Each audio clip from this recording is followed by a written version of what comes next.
Monsieur le maire Patrick Haddad, Monseigneur Sabri Anar, Révérend Père, Messieurs les présidents des deux associations assyro-chaldéennes, chers amis arméniens, honorables représentants des autorités politiques, civiles, associatives, administratives et religieuses, bonjour. L'histoire contemporaine est une succession de drames. Le XXe siècle a tragiquement commencé, s'est cruellement poursuivi et terminé.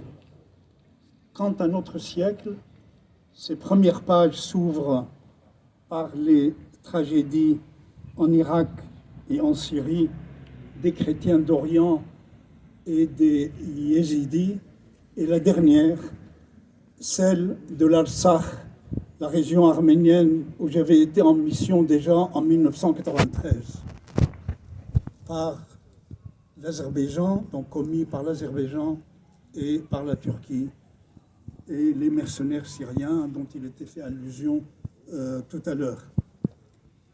À présent, la question du génocide au Rwanda revient en force en France. Quant à la tragédie assyro-chaldéenne de 1915-1918, elle a pris une ampleur désormais à l'échelle internationale, faisant progressivement son entrée dans la vie politique et dans la conscience universelle. Ici, il convient de rendre hommage aux personnalités arméniennes qui se sont prononcées pour la reconnaissance du génocide assyro-chaldéen, parmi lesquels se distinguent Ara Toranian, Raymond Kevorkian et Antoine Bagdikian, et toutes les associations arméniennes qui nous ont fait l'honneur tout à l'heure de citer, de mentionner les Assyriens, les Chaldéens et les Syriaques. Nous pensons aussi aux voix courageuses qui, en dépit de maintes difficultés, se manifestent aujourd'hui en Turquie, en soutien au peuple arménien et aux Souriani, c'est le nom commun des Assyro-Chaldéens.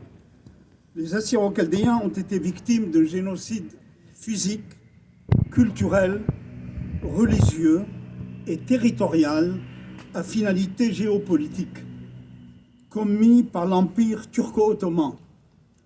Ces massacres ont eu lieu sur une large étendue, en Cilicie, Adana par exemple, et en Anatolie orientale, au même moment que nos frères arméniens, à Diyarbakir et à Mardin,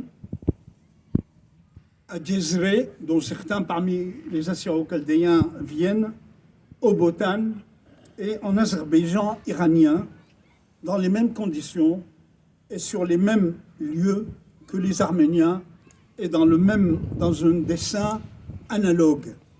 C'est en 1915 que des milliers de personnes sont massacrées, des maisons pillées, des filles enlevées, d'autres réduites en esclavage. Des scènes d'horreur jalonnent cette histoire durant laquelle plus de 250 000 personnes sont tuées ou mortes de soif, d'inanition, d'épuisement, d'épidémie sur les routes de l'exode et de la déportation. Ce génocide physique et la spoliation des terres et des biens étaient accompagnés d'atteintes graves au patrimoine culturel et cultuel. Des monuments historiques ont été détruits et laissés à l'abandon, des églises profanées et des écoles démolies. Des bibliothèques contenant des manuscrits rares en langue araméenne ont été dilapidées et détruites, comme celle des diocèses chaldéens de Sart, dont on rend hommage à son évêque martyr, le savant Addaïcher, tout à l'heure. Dans les diocèses chaldéens de Addaïcher et de Diyarbakir et des monastères syriaques de Tur Abdin. Situés à l'extrême sud-est de la Turquie, le massif montagneux qu'est le Hakkari, si pauvre économiquement, mais si riche mémoriellement, était une terre garnie de sanctuaires qui remontent au 1er siècle et des manuscrits à valeur historique inestimable. Le sort du Hakkari fut semblable à celui du Nakhichevan, où il n'y a plus d'Arméniens, comme au Hakkari, il n'y a plus d'Assyriens aujourd'hui. Tout est tombé en délabrement et abandonné. Par le biais de cette politique lugubre, on a cherché à détruire la mémoire d'un peuple. C'est ce que les ethnologues appellent un ethnocide. On a détruit aussi son environnement, qu'on peut appeler un écocide. Sur tous ces faits et lieux, cette tragédie s'appuie sur une documentation très solide, en plusieurs langues, qui émane de sources autorisées et dignes de foi, de personnalités reconnues pour leur moralité et intégrité. De même, on constate que ces massacres furent des actes, je cite, combinés et concertés à un haut niveau et relayés aux échelons régionaux et locaux, et qu'il ne s'agit en aucune manière d'éléments isolés ou incontrôlés. La finalité était de les évacuer des zones géographiques trop sensibles aux yeux des nationalistes turcs et de se débarrasser, sous le prétexte fallacieux d'infidélité et de déloyauté, de ces non-turcs et non-musulmans, en les éliminant physiquement et en les diluant et en les déportant, dont à Deir ez-Zor, dont il était question tout à l'heure. Je viens d'une région, je viens de Hasakeh, au nord-est de la Syrie, et la ville de Deir ez-Zor est à 150 km. Je l'ai connue, et en 1990, en effet, il y avait un monument érigé pour les Arméniens qui a été détruit par Daesh en 2014 et restitué et restauré ici, restitué grâce à la mairie de Sarcelles. Tout aussi importants sont les témoins oculaires, tels l'archevêque chaldéen de Mardin, Israël Odo, auteur de 2 rapports importants, et l'érudit syriaque Isaac Armaleh, dont les mémoires viennent d'être rééditées aux éditions L'Harmattan à Paris. Il est raconté comment la mort a pris demeure dans des centaines de villages, laissant un grand nombre d'orphelins capturés, d'enfants capturés, de personnes délaissées, de jeunes filles et de femmes enlevées, vendues, de veuves, de réfugiés, de témoins et de convertis de force à l'islam. Je peux en témoigner personnellement ce que j'ai pu et vu dans ma famille en Syrie et avec la communauté assyrienne et la communauté arménienne. Un autre témoin, l'abbé Paul Béraud, chaldéen lui-même, écrit tout en déplorant, je cite, « L'orage des persécutions s'est abattu sur cette nation. Des coups violemment assénés lui ont ouvert au flanc de larges et profondes blessures. » Après 1915, la tragédie, malheureusement, s'est poursuivie en 1918. Des événements graves se sont produits, cette fois en Azerbaïdjan iranien, car après le retrait définitif des troupes russes du front turco-persan en décembre 1917, à la suite de la révolution bolchevique, cette province tomba aux mains des Turcs. À partir de mai-juin 1918, aidés par des Kurdes supplétifs et bénéficiant d'appui de groupes persans azéris qui en profitèrent pour perpétuer de nouveaux crimes contre les Assyriens et contre les Arméniens, dont le village de Havdvan, dans la région de Salmas, qui est la région d'origine de mes parents.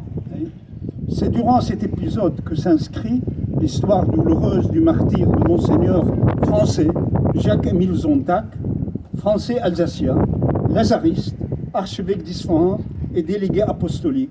Il sera assassiné le 31 juillet 1918 dans la ville d'Ourmia, au nord-ouest de l'Iran, par Arshad Humayoun, un persan azéri turcophile, au moment précis de l'invasion de l'armée turque de la ville. Avec lui, d'autres prélats, comme le savant assyro-chaldéen Mar Thomas Odo, trouveront la mort et environ 600 assyro-chaldéens qui y avaient trouvé refuge, dont mes grands-parents paternels. À quelques minutes de l'endroit, une autre scène atroce eut lieu. Nathanaël Dencha, un assyro-chaldéen lazariste, subit un meurtre hideux à l'âge de 72 ans, alors qu'il protégeait des musulmans. Un mois plus tôt, le village de Khosrawa subit un calvaire où l'on relève parmi les martyrs deux lazaristes, un français, breton, Mathurin Letellier, et le chaldéen François Mirazis. Donc sur cette histoire douloureuse, il est réconfortant de voir aujourd'hui que le pape François a reconnu le génocide arménien et aussi syriaque, assyrien, chaldéen en avril 2015. Le Bundestag allemand, qui a reconnu également le génocide arménien, dans l'exposé de ses motifs, reconnaît aussi l'exposé des motifs, le génocide assyrien, chaldéen, syrien. Ainsi que le Congrès américain. Le Congrès américain, par ses deux chambres, a adopté une résolution en 2019 dans laquelle il reconnaît le génocide arménien et toujours dans l'exposé des motifs.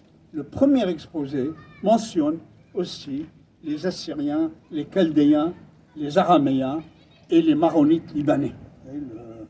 Donc cette histoire prend aujourd'hui, avec le président américain Joe Biden, prend un relief sans précédent.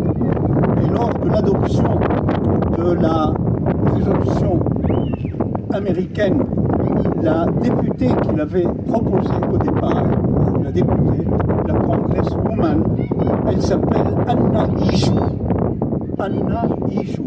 Son père est assyrien, Ijou c'est Jésus, et sa mère est arménienne. Elle est à l'origine de ce texte. Aussi peut-on dire que la voie de la reconnaissance de la tragédie assyro-chaldéenne, longtemps oubliée, est désormais ouverte. Rendons hommage à la ville de Sarcelles, cité modèle, qui a beaucoup contribué. Et merci beaucoup, monsieur le maire.